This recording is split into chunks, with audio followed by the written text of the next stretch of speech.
Halo semuanya, nama saya Justin Florensiano Sumaisei dengan NIM 131 Sekarang saya akan menjelaskan mengenai Trust Augmentation Device. Oke, ini adalah gambaran umum Trust Augmentation Device itu biasanya berbentuk-bentuk seperti apa, namun saya akan menjelaskannya lebih detail pada presentasi ini. Oke, jadi apa itu Trust Augmentation Device? Trust Augmentation Device adalah sebuah alat yang dipasang sebelum, pada, atau setelah propeller yang berfungsi untuk meningkatkan efisiensi dari propeller. Nah, bagaimana cara meningkatkan efisiensi dari propeller tersebut? Yang pertama adalah meningkatkan perbedaan tekanan untuk menciptakan gaya dorong tambahan. Sehingga dengan energi yang sama yang diberikan kepada propeller, akan menciptakan gaya dorong yang lebih banyak, sehingga meningkatkan efisiensi dari propeller. Kemudian juga mengurangi separasi aliran pada afterbody atau stern atau burit kalau di bahasa Indonesia, di burit kapal, akibat dari putaran propeller. Kemudian juga menghindari crossflow pada lambung kapal. Kemudian juga oh ya, crossflow adalah sebuah aliran yang tegak lurus pada lambung kapal, ya tegak lurus dengan permukaan pada lambung kapal yang akan menambahkan hambatan dari kapal. Kemudian juga mengurangi aliran putar, apa itu vortex, akibat dari putaran propeller. Karena uh, putaran propeller biasa pasti menghasilkan aliran yang turbulen. Dan di aliran turbulen itu tercipta aliran putar yaitu vortex sehingga akan dikurangi agar energi yang diberikan oleh propeller itu menjadi energi yang mendorong kapal secara horizontal. Karena apabila terjadi vortex akan membuang-buang energi karena akan jadi aliran yang berotasi gitu. Oke. Untuk thrust augmentation device terdapat tiga zona bisa dipasang, yaitu pertama di bagian stern dari kapal atau burit kapal, kemudian juga ada di zona dua, yaitu di bagian sebelum dari propeller kapal, bisa di porosnya atau mungkin bisa di uh, hub dari propeller tersebut. Kemudian juga zona 3 yaitu terpasang di bagian setelah dari propeller kapal, yang bisa berada di setelah propeller atau juga di rudder dari kapal tersebut. Oke. Untuk zona satu itu ada wake equalizing duct, asymmetric stern, growth hair spoiler, stern tunnel, semi or partial ducts. Kemudian ada tiga di bawah ini bisa juga di zona 2. Bisa dipasang di dua zona tersebut, yaitu reaction fins, Mitsui integrated duct propeller, dan Hitachi Sozon nozzle. Kemudian di zona 2 juga ada increased diameter or low RPM propellers. Kemudian ada Grim Vane Wheels, kemudian ada propeller weight end plates, kemudian juga ada propeller boss cap fins yang juga bisa dipasang di zona 3. Kemudian di zona 3 juga ada additional thrusting fins dan rudder bulb fins. Oke, pertama ada wake equalizing duct. Jadi wake equalizing duct ini sebenarnya sebuah saluran ya, kalau dilihat. Sebuah saluran yang akan menyalurkan aliran menjadi uh, lebih uniform lah. Karena separasi alirannya yang melalui lambung kapal akan tereduksi. Kemudian energi yang terbuang yang menjadi aliran rotasi atau vortex itu juga akan berkurang. Sehingga efisiensi energinya akan semakin tinggi. Apalagi back index ini berfungsi untuk meningkatkan efisiensi energi pada kecepatan tinggi. Kemudian dampak positif dari wake equalizing duct juga mengurangi vibrasi propeller yang akan berdampak terhadap umur propeller yang akan lebih panjang. Karena beban fatigue berkurang sehingga uh, umur propeller yang lebih sedikit karena beban fatigue sudah mencapai titiknya, sudah mencapai limit fatigue akan lebih lama gitu.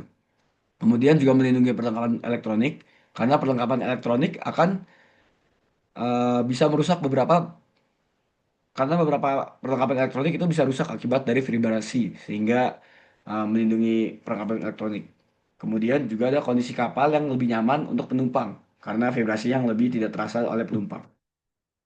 Kemudian ada asymmetric stern. Asymmetric stern adalah sebuah burit kapal yang didesain tidak simetris atau pada satu aksis bisa dilihat dia tidak sama persis gitu. Nah, ini kita bisa meningkatkan efisiensi propeller karena separasi aliran yang melalui lambung kapal itu semakin sedikit. Karena setiap kapal itu memiliki pattern alirannya masing-masing yang unik seperti wake-nya masing-masing gitu. Dan apabila pemasangan asymmetric stern ini akan menyesuaikan dengan karakteristik aliran masing-masing kapal. Sehingga separasi aliran pada separasi aliran akan berkurang. Kemudian energi yang terbuang akibat menjadi aliran rotasi atau vortex juga berkurang. Dan efisiensi propeller bisa meningkat hingga 5% melalui aplikasi asymmetric stern. Kemudian asymmetric stern ini juga bisa dilakukan proses retrofit. Proses retrofit itu adalah proses yang merubah benda yang tidak awalnya dibuat seperti itu menjadi seperti itu atau bisa dibilang modifikasi lah. Jadi Bisa dilihat ini pada sebuah desain kapal, ini simetrik sternnya awalnya seperti ini. Bisa dilihat pada sumbu ini sama persis antar keduanya. Dan dibuat asimetrik stern, jadi pada sumbu tersebut sudah tidak sama persis lagi, yang akan meningkatkan efisiensi dari propeller. Kemudian juga ada Grotthuss spoiler, yaitu sirip-sirip segitiga yang dipasang pada bagian lambung kapal bagian stern atau bagian buritannya. Bisa dilihat ini ada triangular plate. Inilah sirip-siripnya.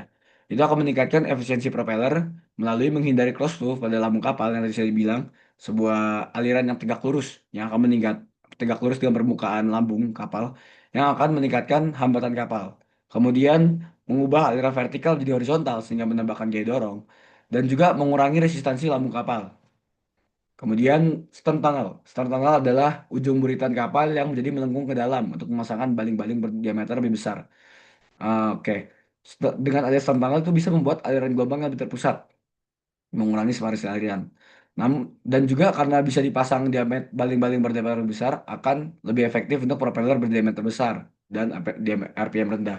Karena propeller diameter besar dan RPM rendah akan meningkatkan efisiensi propeller melalui meningkatkan open water karakteristik dari propeller tersebut.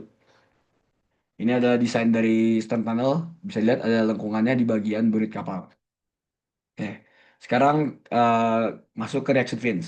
Reaction fins adalah sirip-sirip berbentuk segitiga, sirip-sirip yang dipasang di bagian lambung kapal juga, Eh, atau juga bisa di sebelum dari propeller.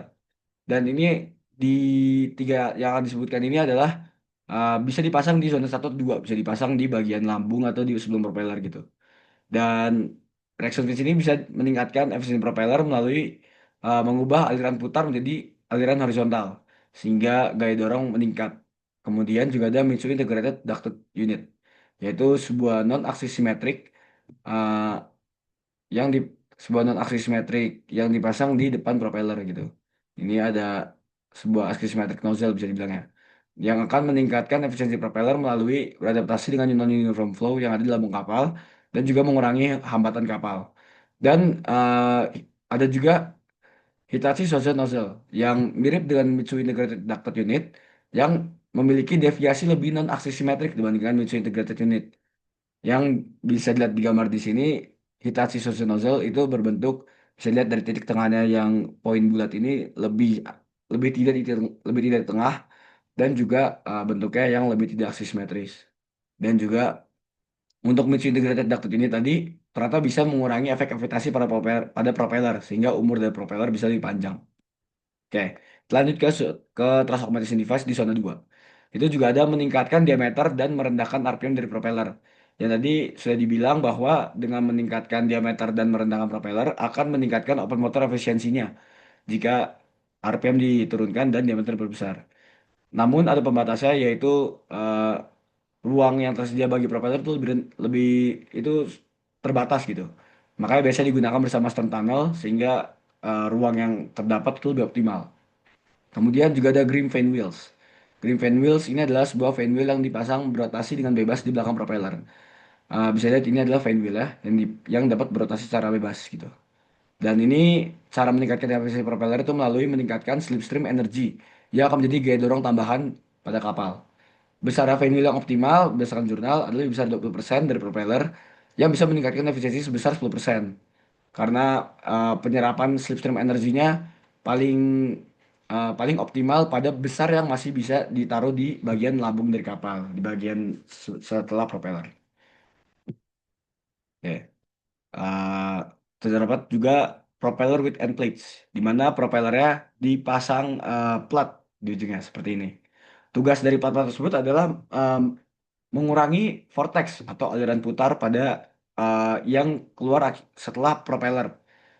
Uh, dan juga meminimalkan hambatan viskos ketika propellernya sedang berputar. Kemudian juga ada propeller boss cap fins yang menambahkan tutup yang memiliki sirip di belakang propeller. Nih, ini adalah boss cap fins.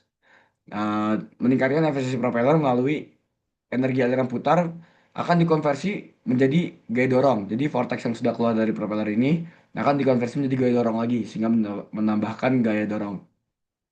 Kemudian juga mereduksi torsi dari energi aliran putar ke poros propeller. Jadi torsi yang menjadi hambatan di poros propeller itu berkurang akibat dari Bose Caverns ini. Kemudian juga bisa mengurangi vibrasi pada lambung kapal. Dan berdasarkan jurnal bisa meningkatkan efisiensi propeller hingga 7% dan mereduksi getaran pada kapal hingga 6 desibel. Oke. Oh ya, lupa dibilang bahwa Bose Caverns ini bisa masuk di zona 2 atau zona 3 ya. Kemudian ini juga udah di zona 3 terdapat additional thrusting fins, di mana penambahan sirip di bagian rudder kapal. Ini bisa dilihat ada sirip baru di bagian rudder kapal ya. Ini meningkatkan efisiensi propeller melalui mengurangi hambatan kapal melalui eh, penambahan gaya angkat.